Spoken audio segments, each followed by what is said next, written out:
Hi hello అందరికీ నమస్కారం friends. మనం welcome back to MYR DS online classes. తెలుగుని మెథడాలజీలో భాగంగా ఫోర్త్ యూనిట్ చెప్పుకుంటున్నాం. దాంతో చాలా ఇంపార్టెంట్ అని చెప్పుకున్నాం. సాహితీ ప్రక్రియలు, తెలుగులో యొక్క సాహితీ ప్రక్రియలు మనకి ఎగ్జామ్ పాయింట్ ఆఫ్ లో నెంబర్ ఆఫ్ టైమ్స్ వచ్చినాయి. ఓకేనా, చూద్దాం. తెలుగు సాహిత్యాన్ని పరిశీలించి చూస్తే ఆయా కాలాలను బట్టి, పరిస్థితులను బట్టి, కవుల యొక్క ఆలోచన రీతులను బట్టి వివిధ ప్రక్రియలుగా రాయబడింది అనమాట. కరెక్టే. సాహిత్య ప్రక్రియలను ప్రధానంగా పద్య ప్రక్రియలు, గద్య ప్రక్రియలుగా విభజించబడుతుంది. చూద్దాం ఒకసారి ఏ ప్రక్రియలని. పద్య ప్రక్రియ చూడండి, చాలా ఇంపార్టెంట్. తెలుగు సాహిత్య చరిత్రను పరిశీలించినప్పుడు నన్నయ్య, తిక్కనారులు, మార్గ కవితా పద్ధతులు, పాల్కురిక సోమనాథుడు దేశీ కవిత్వ పంథంలో రచనలు చేసినట్లు తెలుస్తుంది. కాబట్టి ఇప్పుడు నన్నయ్య, తిక్కనాచార్యులు ఏం చేశాడు, మార్గ కవిత్వ పద్ధతిలో చేస్తే, పాల్కురిక సోమనాథుడు దేశీ కవిత్వ పంథంలో రచనలు చేశాడు అనమాట. ప్రధానంగా సంస్కృత ఛందస్సులకే ప్రాధాన్యత ఇస్తూ రచనలు అనేది చేశారనమాట చాలా మంది. దేశీ ఛందస్సులో ప్రాధాన్యం ఇస్తూ రచన కూడా చేశారు కొంతమంది దేశీకులు. మార్గదేశీ పద్ధతుల్లో చెందిన ప్రధానమైన ప్రక్రియ కూడా తెలుసుకుందామంటున్నాడు. ఇతిహాసాలు, పురాణాలు చూడండి. ఇతిహాస్మిక, ఆస్తితి, ఇతిహాస చూడి. ఇతిహాస్మిక, ఆస్తితి, ఇతిహాస అంటే ఈ విధంగా జరిగిందని తెలిపేదే ఇతిహాసం. చాలా ఇంపార్టెంట్. ఓకేనా. దేవాసురుల యుద్ధం చూడి. దేవాసురుల యుద్ధం అనమాట. పారంపర్య ఉపదేశం, కర్మ ఫలానుభవం గురించి చెప్పేది ఇతిహాసం చూడి. దేవ దేవులకి అసురులకి మధ్య జరిగిన యుద్ధము, పారంపర్య ఉపదేశము, కర్మ ఫలానుభవం గురించి చెప్పేది ఇతిహాసం అనమాట. ఇతిహాసాల్లో పాత్రలు సార్వజనీనమైన మానవ జీవన అనుభవాలను వ్యక్తం చేసే పత్రికలుగా ఉంటాయన్నమాట. చూడి, రామాయణ మహాభారతాలను ఇతిహాసాలుగా మనం చెప్పవచ్చు. ఇతిహాసం అంటే అది. పురాణ శబ్దం ప్రాచీనమనే అర్థాన్ని ఇస్తుంది అనమాట. చూడి, పురాణ శబ్దం అనేది ప్రాచీనమనే శబ్దాన్ని అర్థాన్ని ఇస్తుంది. లాక్షణికుల అభిప్రాయం ప్రకారం పురాణం పంచలక్షణ సమన్వయతం, సర్గం, ప్రతిసర్గం, వంశం, మన్వంతరం, వంశాన చరిత్ర అనే 5 లక్షణాలతో కూడి ఉంటుందన్నమాట. చూడి, లాక్షణికుల యొక్క అభిప్రాయం ప్రకారము పురాణం అనేది పంచలక్షణ సమన్వితం, స్వర్గం, ప్రతిస్వర్గం, వంశం, మన్వంతరం, వంశాన చరిత్ర అనే 5 లక్షణాలతో కలిగి ఉంటుందన్నమాట. వ్యాసుడు సంస్కృతంలో 18 పురాణాలను రచించాడని ప్రతీతిగా మనకు తెలుసు అనమాట. చూడి, నన్నయ్య, తిక్కన, ఎర్రనాథులు తెనిగించిన మహాభారతం తెలుగు సాహిత్యానికి మూలస్తంభం అనమాట. తెలుగు సాహిత్యానికి మూలస్తంభం ఏదంటే నన్నయ్య, తిక్కన, ఎర్రన రచించిన మహాభారతం అనమాట. నన్నయ్య భట్టరకుడు పంచమ వేదమైన భారతాన్ని స్వతంత్ర కావ్యంగా తీర్చిదిద్దాడనమాట. తిక్కన తెనిగించిన 15 పర్వాలు చూడు. తిక్కన తెనిగించిన 15 పర్వాలు భారతాన్ని రసమాయ కావ్యంగా చెప్పవచ్చు అనమాట. తిక్కన రచన నాటకీయమైంది. ఎర్రన అరణ్య పరవశేషాన్ని నన్నయ్య రచన అన్నట్లుగా తెనిగించాడనమాట. ఎర్రన యొక్క అరణ్య పరవశేషాన్ని నన్నయ్య రచన అన్నట్లుగా తెనిగించాడనమాట. చూడి, తిక్కన నిర్వచనంగా ఉత్తర రామాయణాన్ని ఆంధ్రీకరించాడు. చూడి, చంపు కావ్య రూపంలో రాయబడిన భాస్కర రామాయణం కానీ, వాల్మీకి రామాయణం కానీ ఇతిహాసమైనప్పటికీ ఆంధ్రీకరించిన భాస్కర రామాయణాన్ని కావ్య శోభ ఆపాదించబడిందన్నమాట. చూడి, మన యొక్క ఇతిహాసాల గురించి, రామాయణ మహాభారతాల గురించి దీంతో ఎక్స్ప్లెనేషన్ అనేది ఇస్తున్నాడు అనమాట. చూడి, వాల్కురికి సోమనాథుడు బసవ పురాణం చాలా ఇంపార్టెంట్. గాన యోగ్యమైన ద్విపదలో రచించాడనమాట. ఎవరు? మన పాల్కురికి సోమనాథుడు. ఓకేనా. బసవ పురాణం పంచలక్షణ లక్షితం కాకపోయినప్పటికీ శివాంశ సంభూతుడైన బసవ మహాత్మాదులను వర్ణించడం వల్ల అది ప్రసిద్ధమైందనమాట. మార్కండేయ పురాణాన్ని చూడి, మార్కండేయ పురాణాన్ని చంపు పద్ధతిలో రచించాడనమాట.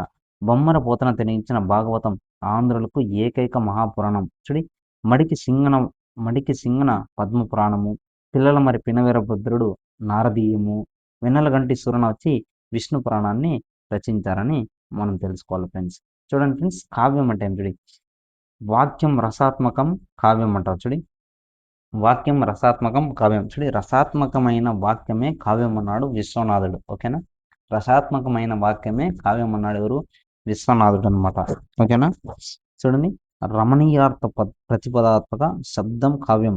రమణీయమైన అర్థమును ప్రతిపాదించు శబ్దమే కావ్యం అన్నాడు జగన్నాథ పండితుడు. చూడి, రసాత్మక వాక్యమే కావ్యం అనేది విశ్వనాథుడు అంటే, రమణీయమైన అర్థమును ప్రతిపాదించే శబ్దమే కావ్యం అని అన్నాడు ఎవరు అంటే జగన్నాథ పండితులు అనమాట. పురాణాల్లో ప్రసిద్ధ కథను తీసుకొని వివిధ వర్ణనలతో పాత్ర చిత్రణలను రసభావ ప్రధానంగా తీర్చిదిద్దడమే కావ్యం యొక్క పద్ధతి. ఓకేనా. వివిధమైన ఘట్టాలను తీసుకొని వాటి యొక్క పాత్రలను చిత్రానుకరణ రసభావ ప్రధానంగా తీర్చిదిద్దడం వల్ల రసానుభావంగా ఆ పాత్రను తీర్చిదిద్దడం. కావ్య పద్ధతి విశిష్ట పరిణామ రూపమే తెలుగు సాహిత్యంలో ప్రబంధంగా పిలుస్తారనమాట. నన్నచోడుని కుమార సంభవం ప్రథమాంధ్ర మహాకావ్యం. అదేవిధంగా తిక్కన రచించిన 15 పర్వతాల భారతాన్ని ప్రబంధ మండలి అని కూడా అంటారనమాట. చూడి శ్రీనాథుని యుగాన్ని కావ్యయుగంగా పిలుస్తారు. కరెక్ట్ కదా, శ్రీనాథుని యుగాన్ని కావ్యయుగంగా పిలుస్తారని చెప్పుకున్నాం అనమాట. శ్రీనాథుడు శృంగార నైషధం, పిల్లల మరి పినవీరభద్రుని శృంగార శాకుంతలం, శృంగార ప్రధాన కావ్యాలు రాశాడనమాట. చూడి మన శ్రీనాథుడు శృంగారానికి సంబంధించిన ప్రధాన కావ్యాలు రాశాడనమాట. పురాణ ప్రసిద్ధ కథలను కొత్త కల్పనలతో దేశీ లక్షణాలతో నాదేండ్ల గోపన కృష్ణార్జున సంవాదం, మాధవేచ్చుడి మాదయ్య కవి మైవరణ చరిత్ర రచించారనమాట. చూడి మనకి పురాణ ప్రసిద్ధ కథలను కొత్త కల్పనలతో దేశీ లక్షణాలతో నాదేండ్ల గోపన కృష్ణార్జున సంవాదం, మాదయ్య కవి మైరవణ చరిత్ర గురించి రచించారనమాట. చూడి పెద్దనాచార్యుని మణిచరిత్ర, తిమ్మన పారిజాతాపహరణం, సూరణ రాయింది కళాపూర్ణోదయం, మాదయ్య గారి మల్లన రాయింది రాజశేఖర చరిత్ర, చంద్రపూడి ఏళ్ళ నారుని రాయింది రాధమాధవీయం, ఎడపాటి ఎర్రన బిల్హన చరిత్ర మొదలైన రచనలు వర్ణనలు అలంకారాలతో ప్రౌఢ శైలిలో రచించిన స్వతంత్ర రచనలుగా చెప్పవచ్చు అనమాట. వీటినే ప్రబంధాలు అని అంటారనమాట. శతకం అంటే ఏమి? చాలా ఇంపార్టెంట్. శతకం అంటే 100 అని అర్థం. తెలుగు సాహిత్యంలో శతక ప్రక్రియకు ఒక ప్రత్యేక స్థానం అనేది ఉంది. ఓకేనా. శతక సాహిత్యంలో సంఖ్యా నియమానికి ప్రాధాన్యత ఉందన్నమాట. చూడి 101 కానీ 108 కానీ 116 కానీ పద్యాలు కానీ రచనను శతకం అని పిలుస్తాం. చూడి 101 కానీ 108 కానీ 116 గల పద్యాలని శతకంగా మనం భావించవచ్చు అనమాట. శతకానికి మొకట నియమం అనేది ఉంటుంది, గుర్తుపెట్టుకోవాలి. మొకట చాలా ఇంపార్టెంట్, ఇది అడిగారు పెట్టు. మొకటాలలో ప్రధానంగా పేర్కొనదగినవి ఎవరంటే సుమతి, శ్రీకాళహస్తీశ్వర, దాశరథి కర్ణాపయోగనిధి, విశ్వదాభి వినరామ మొదలైనవి అనమాట. తెలుగు శతకాలలో కనిపించే మొరవల లక్షణం ఏమంటే ప్రోక్త లక్షణంగా చెప్పవచ్చు అనమాట. శతక పద్యాలన్నీ సామాన్యంగా ఒకే ఛందస్సులో ఉంటాయన్నమాట. శతక పద్యాలు వేటికవే స్వతంత్రాలు అనమాట. ఏకసూత్రత లేని ఈ లక్షణాన్ని ముక్తకం అంటారు. చూడండి, ఏకసూత్రత లేని వాటిని ముక్తం అంటారు. ముక్తం అనేది మనకు ఇంపార్టెంట్, ఎగ్జామ్ పాయింట్ ఆఫ్ లో 8th క్లాస్లో ఉంది, టెక్స్ట్ బుక్ లో ఇది అడిగినారనమాట. శతకాలు ఎక్కువగా ఆత్మాశ్రయ రీతికి చెందినవి అనమాట. మల్లికార్జున పండితారాధ్యుని పండితారాధ్యుడు రచించింది శివతత్వ సారం తెలుగు శతక సాహిత్యంలో మొదటిగా పేర్కొంటారనమాట. కానీ దీనిలో శతకానికి సంబంధించిన సంపూర్ణ లక్షణాలు అనేవి కనబడవు అంటున్నాడు. శివతత్వ సారంలో మొకట నియమం కానీ సంఖ్యా నియమం కానీ కనిపించవు అనమాట. దీనిలో 489 కంద పద్యాలు అనేవి ఉన్నాయన్నమాట. శివ, ఆజ, రుద్ర, మహేష అనే సంబోధనలతో పద్యాలు ఉన్నాయన్నమాట.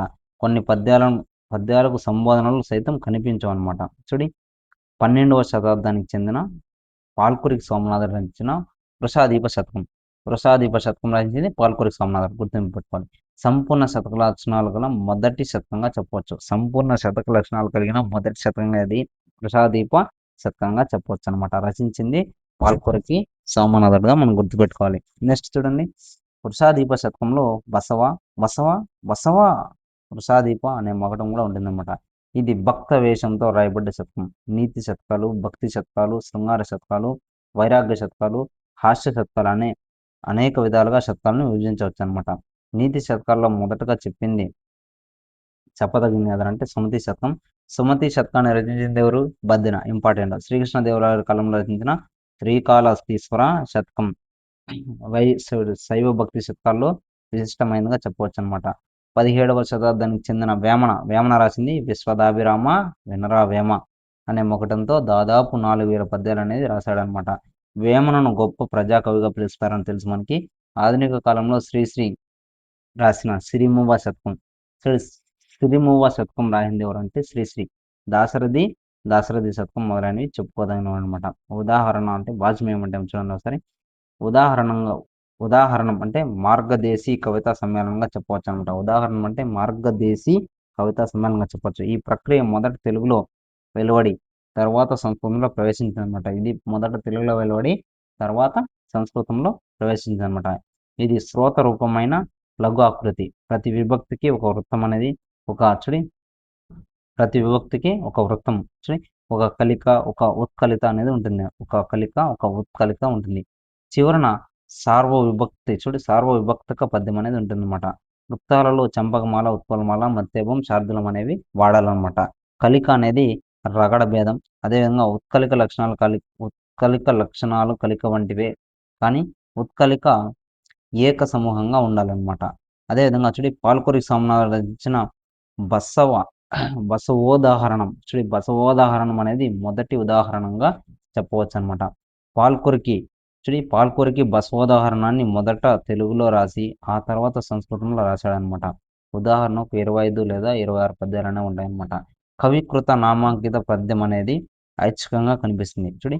ఉదాహరణలోని పద్యాలు రాగ ప్రధానాలు అనమాట. ఉదాహరణలోని పద్యాలు రాగ ప్రధానాలు. కలికొత్కలికలు తాళంగ ప్రధానాలు అనమాట.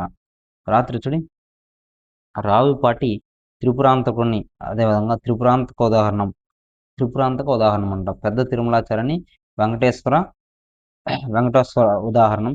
చిత్రకవి పెద్దన హనుమోదాహరణం. మందన పంతులు సత్యనారాయణ శాస్త్రి వీరేశలింగోదాహరణం. సుప్రసన్నాచార్యులు లక్ష్మీ నరసింహోదాహరణం. బుర్ర కమలాదేవి సామగణ ప్రియోదాహరణం మొదలైన ఉదాహరణ ప్రక్రియకు చెందిన ప్రసిద్ధ రచనలుగా చెప్పవచ్చు అంటున్నాడు. నెక్స్ట్, యక్షగానం అంటే ఏమి? చాలా ఇంపార్టెంట్ కదా. తెలుగు సాహిత్యంలో యక్షగానం స్వతంత్ర సాహిత్య ప్రక్రియ అనమాట. యక్షగానం అంటే యక్షుల పాట అని అర్థం. యక్షులు అంటే జక్కులని. అదేవిధంగా పర్వదినాల్లో సంతానం కోసం జక్కుల్ని పిలిపించుకొని పాడించేవారని కొందరి యొక్క అభిప్రాయం అనమాట. జక్కుల జాతి వారు ఒకప్పుడు యక్షగాన ప్రదర్శననే ప్రధాన వృత్తిగా అవలంబించేవారు అనమాట. మొదట యక్షగాన ప్రస్తావన పాల్కొరికి సోమనాథుని పండితారాధ్య చరిత్రలో చేశాడనమాట. ఓకేనా. అచ్చట గాంధర్వ యక్ష విద్యారాధులైన పాడేరు నడేడు వారు అని పాల్కొరికి యక్షగాన ప్రస్తావన చేశాడనమాట. శ్రీనాథుడు తన యొక్క భీమఖండంలో కీర్తించు పెద్దుని కీర్తి గంధర్వులు గాంధర్వమున యక్షగాన సరాని పనిని అనే ప్రయోగం అనేది కనబడుతుంది అంటున్నాడు. దీనిని బట్టి యక్షగానం గాన రూప స్తోత్ర పాఠమని చెప్పుకోవచ్చు అనమాట. క్రీడాభిరామంలో జక్కుల పురంధ్రి పాటతోనూ అదేవిధంగా మలతెలెన్నో ఏక వీరను గుర్చి పాటలు పాడడం అనేవి వర్ణించబడ్డాయి అనమాట. ఈ గానరూప కథావాఖ్యానాలు యక్షగానాలు ప్రబంధ దశను తెలుపుతాయి అంటున్నాడు. నెక్స్ట్ యక్షగానం పుట్టిక దేశీ మార్గానికి చెందినదైతే పరిణామ దశలో మార్గ పద్ధతికి చెందినదిగా చెప్పుకోవచ్చు అనమాట. కందుకూరి భద్రకవి రచించిన సుగ్రీవ విజయమే మొట్టమొదటి యక్షగానంగా భావిస్తున్నాను అనమాట. తాళ్ళ ప్రధానమైన రగడ బంధాలు, ద్విపదాలు, అర్థచంద్రికలు, ఏలలు, దవల బోనాలు, కొన్ని పద్యాలు సంధి వచనప్రాయులైన చిన్న చిన్న వచనాలు ప్రముఖ యక్షగానాల్లో కనిపించే లక్షణాలుగా మనం చెప్పవచ్చు అనమాట. 16వ శతాబ్దానికి చెందిన బాల పాపాంబ తిక్క మహాదేవి చరిత్ర అనే యక్షగానం కూడా రాసిందనమాట. బాల పాపాంబను ప్రథమాంధ్ర యక్షగాన కవయిత్రిగా పేర్కొంటారనమాట. ప్రధానంగా యక్షగానాలకు తంజావూరి నాయక రాజుల కాలంలో అపూర్వమైన ఆదరణ అనేది లభించిందన్నమాట. తంజావూరు పాలించిన రఘునాథ నాయకుడు రుక్మిణి కృష్ణ వ్యవహారం అనే యక్షగానాన్ని రచించాడనమాట.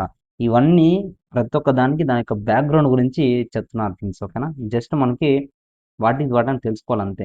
రఘునాథ నాయకుని కుమారుడైన విజయ రాఘవ నాయకుడు ఎన్నో యక్షగానాలు రాయటం విశేషం అనమాట.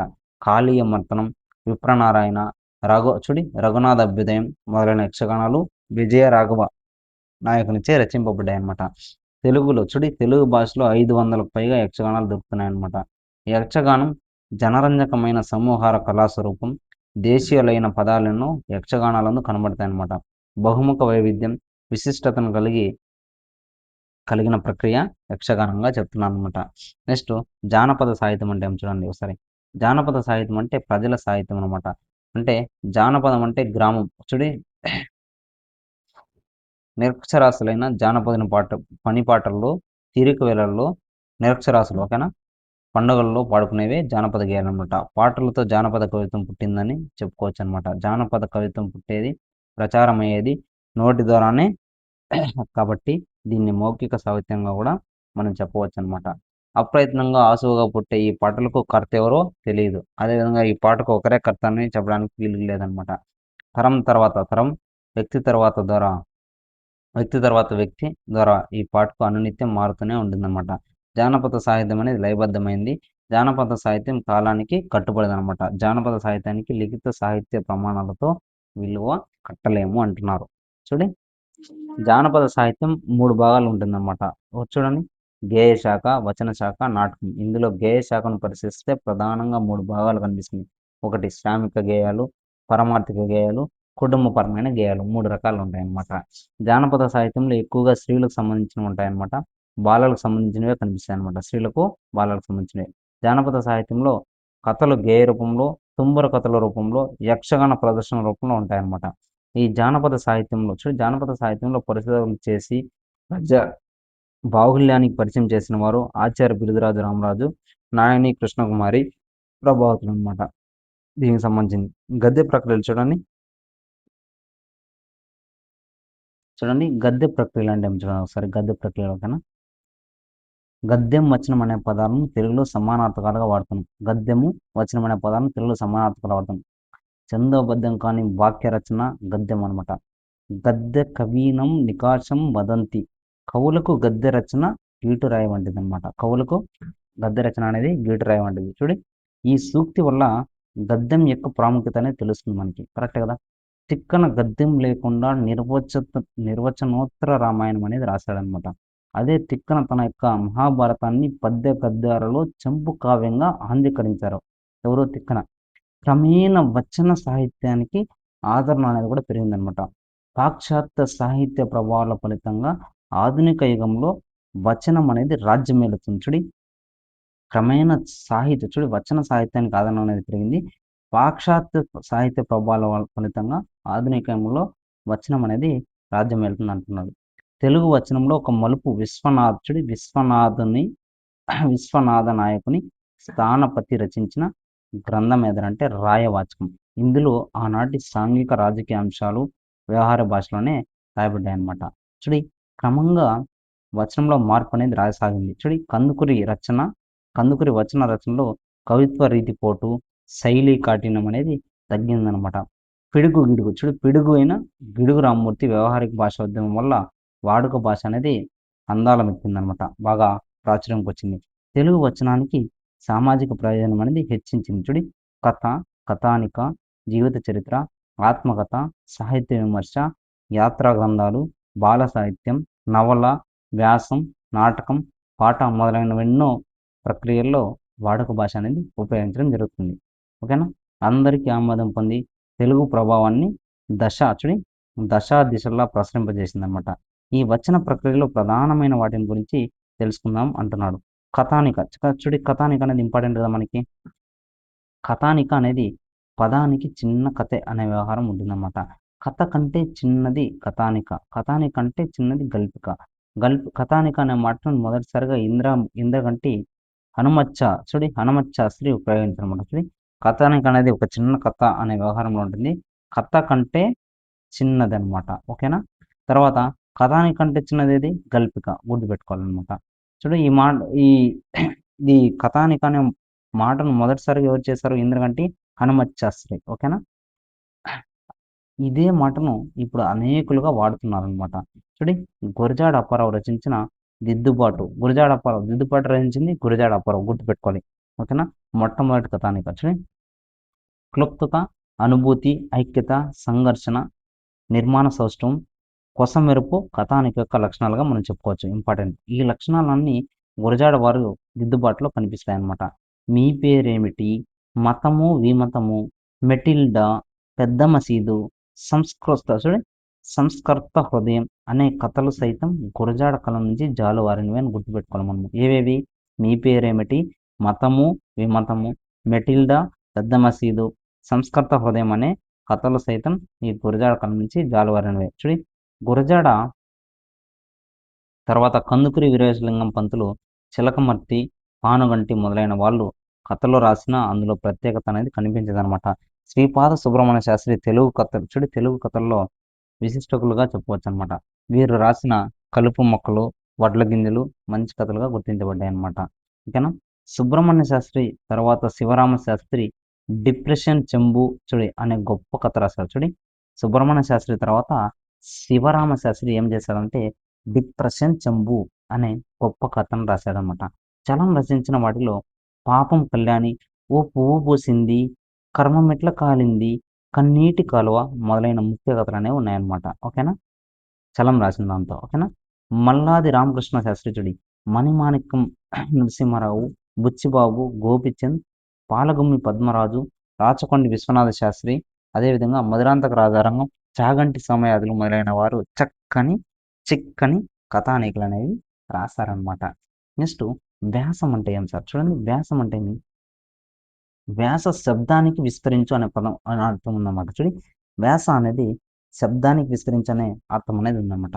చూడి, విశేషంగా గ్రహించడం, అనేక విధాలుగా ఉండడం అనే మాటలు అర్థాలు కూడా ఉన్నాయన్నమాట. చూడండి ఫ్రెండ్స్, ఆంగ్ల సాహిత్య ప్రభావంతో వెలసిన సాహిత్య ప్రక్రియగా వ్యాసాన్ని మనం చెప్పవచ్చు. వ్యాసం అనేది దేనికి సంబంధించింది? ఆంగ్ల సాహిత్య ప్రభావంతో వెలిసిన సాహిత్య ప్రక్రియ చెప్పవచ్చు అనమాట. ఇంగ్లీషు భాషలోని ఎస్ఏ అనే మాటకు సమానార్థంగా వ్యాసం అనే పేరును వ్యవహరిస్తున్నారు. కరెక్టే కదా. ఎస్ఏ అనే దానికి సమానార్థంగా వ్యాసంగా చెప్పవచ్చు అనమాట. వ్యాసానికి ప్రారంభంలో ప్రమేయం, సంగ్రహం, ఉపన్యాసం అనే పేర్లు ఉండేవన్నమాట. ఈ వచన సాహిత్య ప్రక్రియలో విస్తృత ప్రచారం పొందిన ప్రక్రియ వ్యాసంగా మనం చెప్పొచ్చు. సామినేని ముద్దు నరసింహం తన యొక్క వ్యాసాన్ని ప్రమేయం అనే పేరుతో పిలిచాడనమాట. ఎవరు? సామినేని ముద్దు నరసింహం. చూడి, బందారు నుంచి వెలువడే హితవాది అనే పత్రికలో తన యొక్క ప్రమేయాలను ప్రచురించాడనమాట. బందరు నుంచి వెలువడే హితవాది అనే పత్రికలో ఈ సామినేని ముద్దు నరసింహం తన యొక్క వ్యాసాలని ప్రచురించాడనమాట. తెలుగు వ్యాసానికి మార్గదర్శకులుగా సామినేని చెప్పాలన్నమాట. గురజాడ అప్పారావు తన యొక్క రచనలను వ్యాసాలు అన్నాడు. గురజాడ నుంచే వ్యాసం అన్న పేరు అనేది స్థిరపడింది అనమాట. వ్యాసం పరిమితమైన వ్యాసం అనేది పరిమితమైన వచన రచన. అదేవిధంగా వ్యాసం సంగ్రహంగా ఉంటుందన్నమాట. వ్యాసం అనేది సంగ్రహంగా ఉంటుంది. సూక్ష్మంలో మోక్షాన్ని చూపుతుందన్నమాట. కొద్ది సమయంలో చదవటానికి వీలుగా ఉంటుంది వ్యాసం అనమాట. చూడి, ఈ వ్యాసం అనేది హాస్యంగా ఉండటం కూడా మంచిదన్నమాట. ఈ వ్యాసంలో హాస్యం ఉండటం అనేది మంచిదన్నమాట. చూడి, వ్యాస రచనకు ప్రత్యేకమైన శైలి ఉండి అతని ముద్ర అనేది కనిపించాలి. వ్యాసం క్రమంగా ఎదుగుతూ అనేక విధాలుగా మార్పులు అవుతుందన్నమాట. లోనైంది వైజ్ఞానిక వ్యాసాలు, తాత్విక వ్యాసాలు, సామీక్ష వ్యాసాలు, పత్రికా వ్యాసాలు, చారిత్రక వ్యాసాలు, ఇలా ఎన్నో రకమైన వ్యాసాలు కనిపిస్తుంది అనమాట. చూడండి, వ్యాసం ప్రధానంగా 3 భాగాలు ఉంటుందన్నమాట. ప్రారంభ, విషయ, వివరణ, ముగింపు అనేవి వ్యాసంలో ప్రధాన భాగాలుగా ఉంటాయన్నమాట. గుర్తుపెట్టుకోవాలి. నెక్స్ట్ ఏముంది? తత్వబోధిని. చూడండి, తత్వబోధిని, వివేకవర్ధిని, సతీహిత బోధిని, సత్యవర్ధంతిని, చింతామణి మొదలైన పత్రికలన్నీ వ్యాస రచనకు ప్రోత్సహించినవి. చూడండి, రచనలకు ప్రోత్సహించిన పత్రికలు ఎవరంటే తత్వబోధిని కానీ, వివేకవర్ధిని కానీ, సతీహిత బోధిని కానీ, సత్య సంవర్ధిని కానీ, చింతామణి మొదలైన పత్రికలు అనమాట. తెలుగులో పానుగంటి లక్ష్మీ నరసింహారావు రాసిన సాక్షి వ్యాసాలు చాలా ప్రసిద్ధి చెందినాయన్నమాట. తెలుగులో పానుగంటి లక్ష్మీ నరసింహారావు రాసిన సాక్షి వ్యాసాలు అనేవి చాలా ప్రసిద్ధి చెందాయి. చాలా ఇంపార్టెంట్. సాక్షి వ్యాసాలు రాసింది ఎవరంటే పానుగంటి లక్ష్మీ నరసింహారావు. ఒక నరసింహం చాలా ఇంపార్టెంట్. చలం రచించిన మ్యూజింగ్స్ ఓకేనా. మ్యూజింగ్స్ విలక్షణ వ్యాస ప్రక్రియ అనమాట. వ్యవహార భాషలో రాసిన వ్యాసాలు రాసి అదేవిధంగా వ్యాస రచనకి సమున్నతమైన స్థాయిని కల్పించిన వారిలో గురజాడగా మరియు గిడుగు రామ్మూర్తి ఓకేనా. గిడుగు పిడుగొనలాగా వాళ్ళు ముఖ్యులు అనమాట. లత, మాలతీ చందూర్, రామలక్ష్మి, నాయని కృష్ణమూర్తి అదేవిధంగా మొదలైన వారి యొక్క వ్యాసాలు భిన్నమైన పద్ధతిలో సాగిన వ్యాసాలుగా మనము చెప్పవచ్చు అనమాట.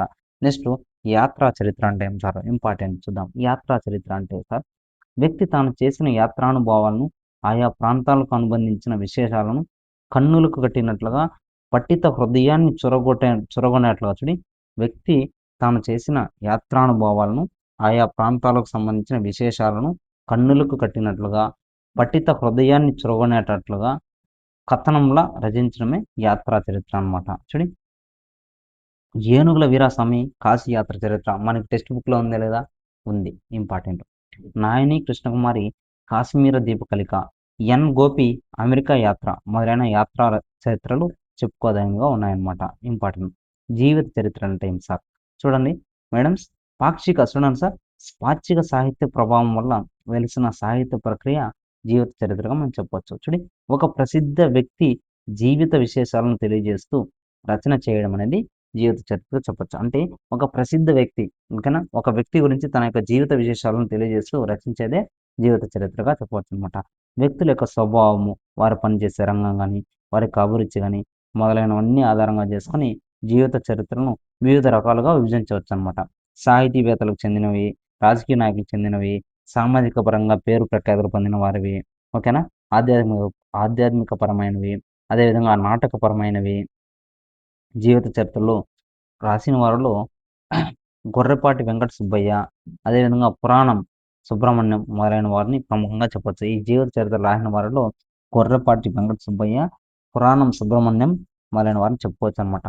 కేంద్ర సాహిత్య అకాడమీ ప్రాజెక్టులో భాగంగా ప్రసిద్ధ వ్యక్తుల సంక్షిప్త జీవన రేఖలు, ఓకేనా, వెలువడ్డాయి మోనోగ్రాఫ్లు. దీనిలో ప్రధానంగా గురజాడ అప్పారావు, గిడుగు రామ్మూర్తి, శ్రీశ్రీ, చలం మొదలైన వారి యొక్క జీవిత చరిత్రలు దీంతో వెలువడడం జరిగిందనమాట. స్వీయ చరిత్ర అంటే ఏం సార్? చూడండి, వ్యక్తి తన యొక్క జీవితంలో స్వీయ చరిత్ర చూడండి, వ్యక్తి తన యొక్క జీవితంలోని అనుభవాలను, జ్ఞాపకాలు, గత స్మృతులు, వ్యక్తి చైతన్యంతో ప్రతిఫలించిన సామాజిక పరిణామాలు, అదేవిధంగా మానవ సంబంధాలు, జీవన దృక్పథం మొదలైన వాటిని తనకు తానుగా రచన కూర్చడాన్ని స్వీయ చరిత్ర అనవచ్చనమాట. అంటే తన గురించి తానే రచించుకోవడం స్వీయ చరిత్ర లేదా ఆత్మకథ. తెలుగులో సుమారు 100 స్వీయ చరిత్రలు వెలువడ్డాయన్నమాట.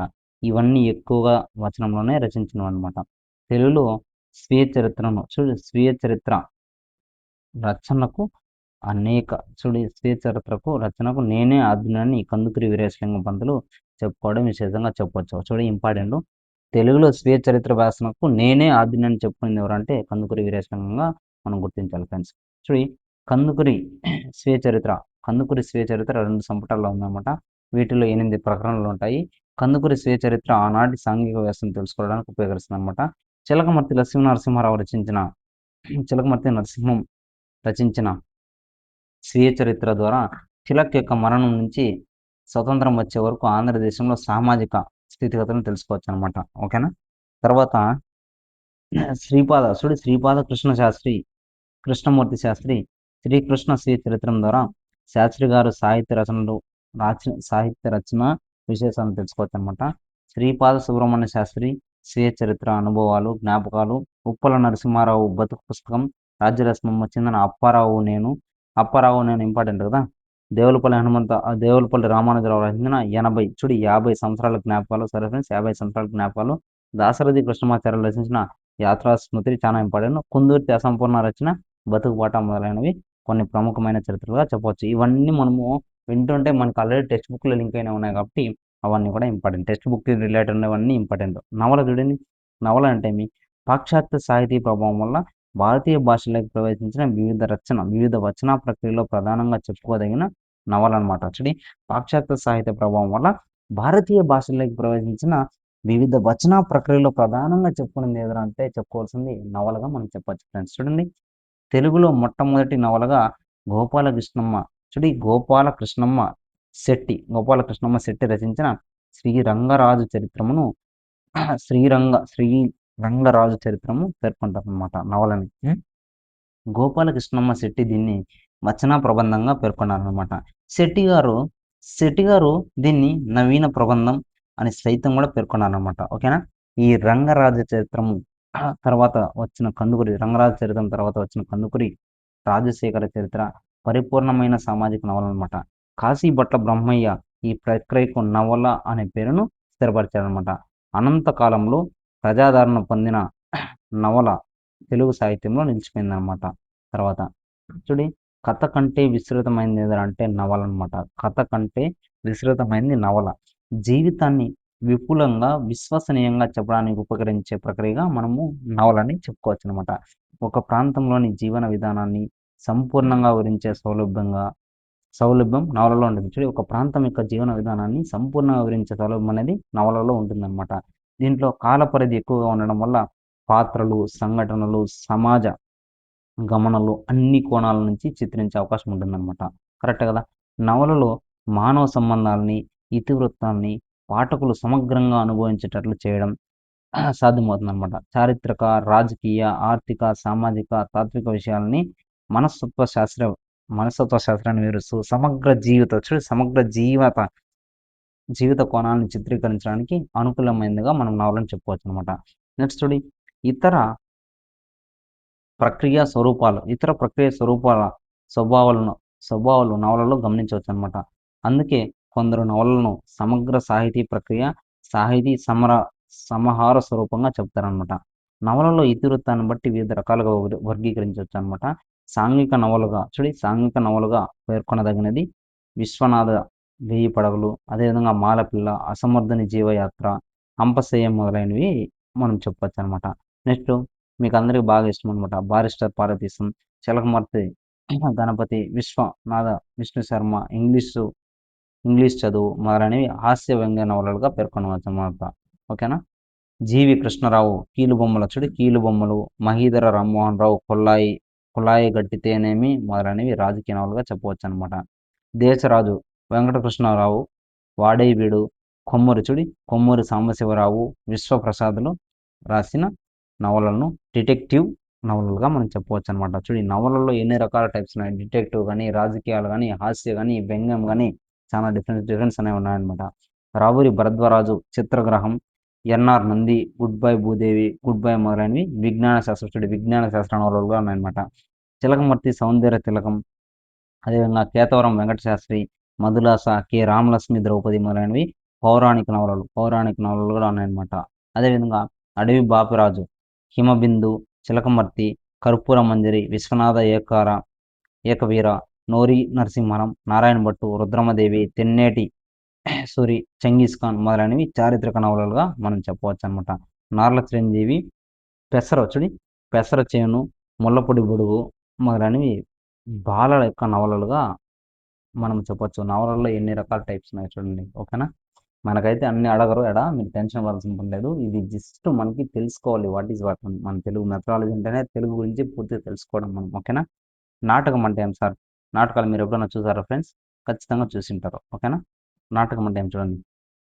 పాశ్చాత్య సాహిత్య ప్రభావంతో రూపుదిద్దుకుందే నాటకం అనమాట.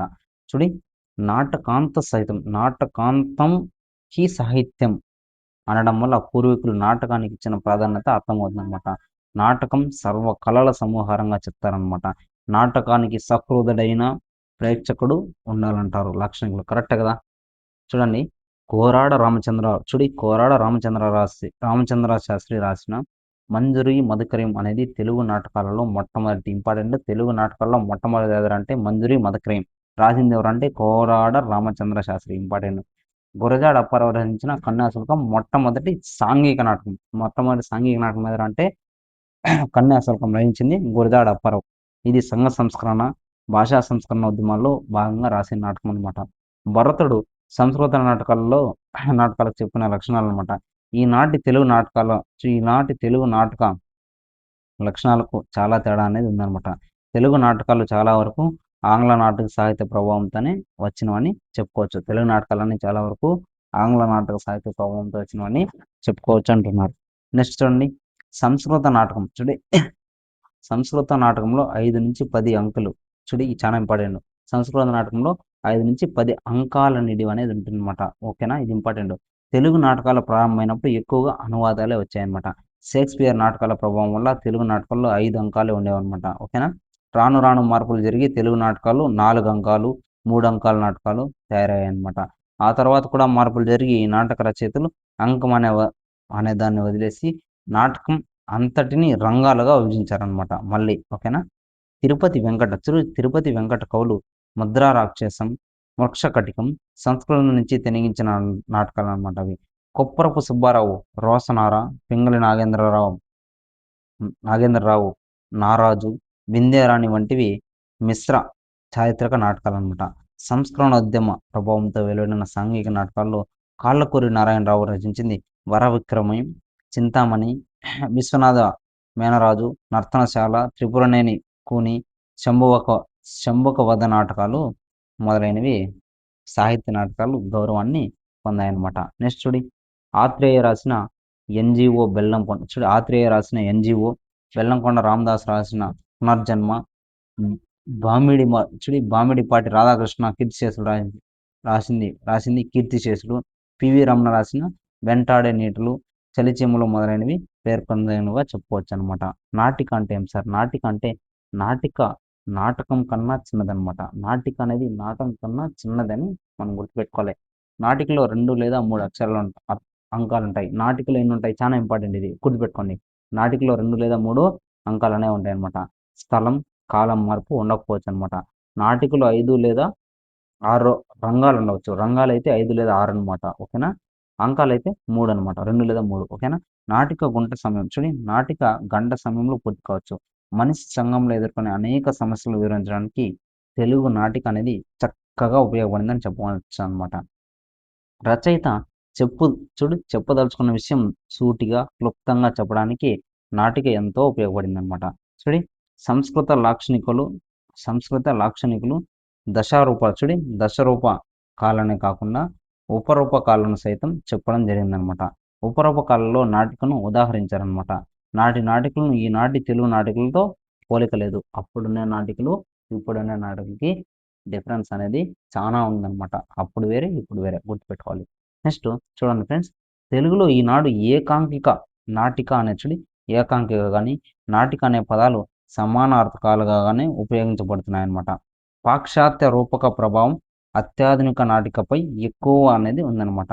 చలం రాసిన భానుమతి, బుచ్చిబాబు, దృశ్య రచిత, జీవి కృష్ణారావు, భిక్షపాత్ర,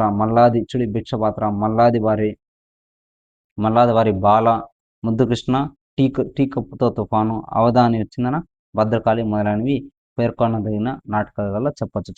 ఇక్కడ ఏమేమి చేసింది? చలం రాసింది ఏది? భానుమతి. బుచ్చిబాబు రాసింది దృశ్య రచిత. జీవి కృష్ణారావు రాసింది బిచ్చపాత్ర. మల్లాది వారు రాసింది బాల. ముద్దుకృష్ణ రాసింది టీ కప్పులో తుఫాను. ఓకేనా? అవధాని రాసింది భద్రకాళి మొదలైనవి నాటకాలుగా చెప్పవచ్చు అనమాట. విమర్శ అంటే ఏం సార్? చూడండి ఒకసారి. ఇంగ్లీష్ భాషా ప్రభావం సంఘ సంస్కరణోద్యమాలు, సాహిత్య విమర్శ సైతం ప్రభావితం చేశాయన్నమాట. కట్టమంచి రామలింగారెడ్డి రాసిన కవిత్వత్వ విచారము తెలుగు తొలి విమర్శ గ్రంథంగా చెప్పవచ్చు. తెలుగు విమర్శ గ్రంథంగా చెప్పవచ్చు ఏదాన్ని? కట్టమంచి రామలింగారెడ్డి రాసిన కవిత్వత్వ విచారం అనేది. ఓకేనా? కవిత్వానికి భావనా శక్తి ముఖ్యమని, వర్ణనలకు కథతో సంబంధం ఉండాలని, సంభాషణతో నాటకీయమైన శిల్పం ఉండాలని, కథలో వైశాఖ్యం ఉండాలని, సామాజిక పరిస్థితులను పరిగణలోకి తీసుకోవాలని సిఆర్ రెడ్డి తన యొక్క గ్రంథంలో చెప్పారనమాట. నాటి పండితులు కొందరు కవిత్వ తత్వ విచారాన్ని వ్యతిరేకించారనమాట. కవిత్వాన్ని సమీక్షించేటప్పుడు కవి జీవితాలను కూడా లెక్కలోకి తీసుకోవాలని మరికొందరు అభిప్రాయపడ్డారనమాట. రాళ్లపల్లి అనంతకృష్ణ శర్మ, నిగమ శర్మ అక్క, అదేవిధంగా రాళ్లపల్లి వారి రాయల నాటి రసికత అనే వ్యాసంలో విజయనగరం కాలం నాటి పరిస్థితులను తెలుసుకునే ప్రయత్నం చేశాడనమాట. రాళ్లపల్లి అనంతకృష్ణ శర్మ, నిగమ శర్మ అక్క వచ్చిందన్న రాళ్లపల్లి వారి రాళ్లపల్లి వారి రాయల నాటి రసికత అనే వ్యాసంలో రాళ్లపల్లి వచ్చిందన్న రాయల నాటి వారి రసికత అనే వ్యాసంలో విజయనగరం కాలం నాటి పరిస్థితులను తెలుసుకునే ప్రయత్నం అనేది చేశాడనమాట. అక్కిరాజు ఉమాకాంతం భావ కవిత్వాన్ని విమర్శిస్తూ 1938లో నేటి కాలపు కవిత్వం పేర విమర్శ గ్రంథాన్ని ప్రకటించాడనమాట. 1949లో ఆరుద్ర తత్వం త్వమేవాహం లఘుటిప్పునిలో టెక్నిక్ లేని కవిత్వాన్ని ఊహించలేనని రాశాడనమాట. పేరడి కవిత్వంపై మాచురాదు దేవిప్రసాద్ వికట కవిత్వం అనే వ్యాసం రాశాడనమాట. విశ్వనాథ రాసిన నన్నయ్య కథా కవితార్థక్తి, అల్లసాని అల్లిక జింగిగి, అదేవిధంగా నాచన సోమని సంవిధాన శిల్పారాముల గుర్చి రాసిన వ్యాసాలను శిల్ప రహస్యాలకు వెలుగు తీశాయన్నమాట. నెక్స్ట్ జీవి సుబ్రహ్మణ్యం రస సిద్ధాంతిక ప్రతిపాదిక అనేక వ్యాసాలనే ఉన్నాయి. సి నారాయణ రెడ్డి ఆధునికాంధ్ర కవిత్వం, సాంప్రదాయములు, ప్రయోగాలు అనే సిద్ధాంత గ్రంథం రాశాడు. తెలుగు విమర్శ పుట్టి 100 సంవత్సరాలైనప్పటికీ కవిత్వంపై జరిగినంత పరిశీలన ఆధునిక ప్రక్రియలపైన, నవలైన, కథానికలైన మొదలైన వాటిపైన అంతగా జరగలేదన్నమాట. ఆర్ఎస్ సుదర్శనం నవలా సాహిత్యాన్ని విశ్లేషించాడు. శ్రీవాద విమర్శలో డాక్టర్ కాత్యాయని విద్మహే కృషి గుర్తించదగింది. ఈ విధంగా తెలుగు సాహిత్యం గత 1000 ఏళ్ల కాలం నుంచి శాఖోపశాఖలై నవ నవ ననోన్మాషకమై పాట జనకాలై అలరిస్తుందనమాట. ఆలోచనాశీలులను ఆలోచనాశీలులుగా చేస్తుందనమాట. ఇది ఇదొక మనకి ఫోర్త్ యూనిట్. ఓకేనా. నెక్స్ట్ ఫిఫ్త్ యూనిట్ ఉంటుంది బోధన అభ్యసన ఉపకరణాలు. చాలా ఇంపార్టెంట్ బిట్, దాంతో ఖచ్చితంగా వస్తాయి. దీంతో బిట్ రాదా సార్ అంటే దీంతో ఖచ్చితంగా బిట్లు వస్తాయి. ఎక్కడొస్తాయి మీకు బాగా క్లారిటీగా తెలుసు. ఎందుకంటే ప్రతి దాంతోన మనకి ప్రీవియస్ బిట్లు చూడండి, ఇవి చూడండి. మనకి చాలా మంది కవులు ఉన్నారు. ఆ కవుల గురించి బాగా క్లారిటీగా ఇచ్చాడనమాట. వీళ్ళు ఇచ్చే ఇంత డెప్త్ మ్యాటర్ మనకి రాదు, కానీ పైన వస్తుంది. ఆ పైన మనం నోట్ చేసుకోవచ్చు. చిన్న ఇక్కడ ఇంత చెప్పినది, ఇంత వచ్చినది ఈ 2 అవర్స్ మ్యాక్సిమము. ఈ 2 అవర్ల వీడియోలో ఖచ్చితంగా ఒకే ఒక 2 పేజీల్లో మొత్తం రాసుకుండొచ్చు మనం, ఏదేది ఇంపార్టెంట్ అనేది. ఓకేనా. మీరు నీట్గా నోట్ చేసుకోండి. ఓకేనా.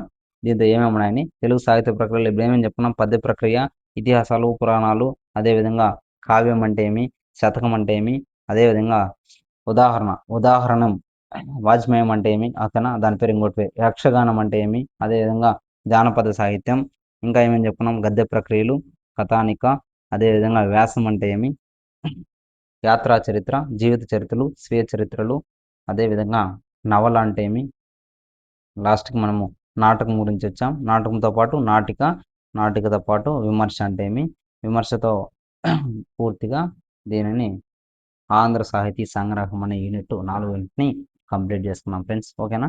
నెక్స్ట్ వీడియోలో మనం 5వ యూనిట్ బోధన అభ్యసన ఉపకరణాలు చాలా ఇంపార్టెంట్. దాంతో పరిచయం ఉంటుంది, చాలా ఇంపార్టెంట్. ఓకేనా. దాని యొక్క లక్షణాలు, దాంతో ఏమేమి నేర్చుకుంటామంటే చూడు: బోధనోపకరణాల యొక్క నిర్వచనము, వాటి వల్ల కలిగే ప్రయోజనాలు, బోధనోపకరణ ప్రయోజనాలు అర్థం చేసుకుంటాం, వివిధ బోధనోపకరణాల రకాలు, వాటి వాడకం గురించి అవగాహన, బోధనోపకరణ తయారీలో ఏ విధంగా చేస్తాం, భాషా క్రీడల ఆవశ్యకత గుర్తించి క్రీడను గుర్తించి సంక్షిప్తంగా తెలుసుకుంటాం, కంప్యూటర్ భాషా క్రీడలను అధ్యయనం చేసేది నీట్గా తెలియజేసుకుంటాం. ఓకేనా. నెక్స్ట్ వీడియోలో మనం దేని గురించి చర్చిద్దాం ఫ్రెండ్స్. ఓకేనా. అందరూ నచ్చితే లైక్ చేయండి, సబ్స్క్రైబ్ చేయండి, షేర్ కూడా చేయండి. ఓకేనా. నెక్స్ట్ వీడియోలో మళ్ళీ కలుద్దాం. ఓకేనా. Thank you so much friends.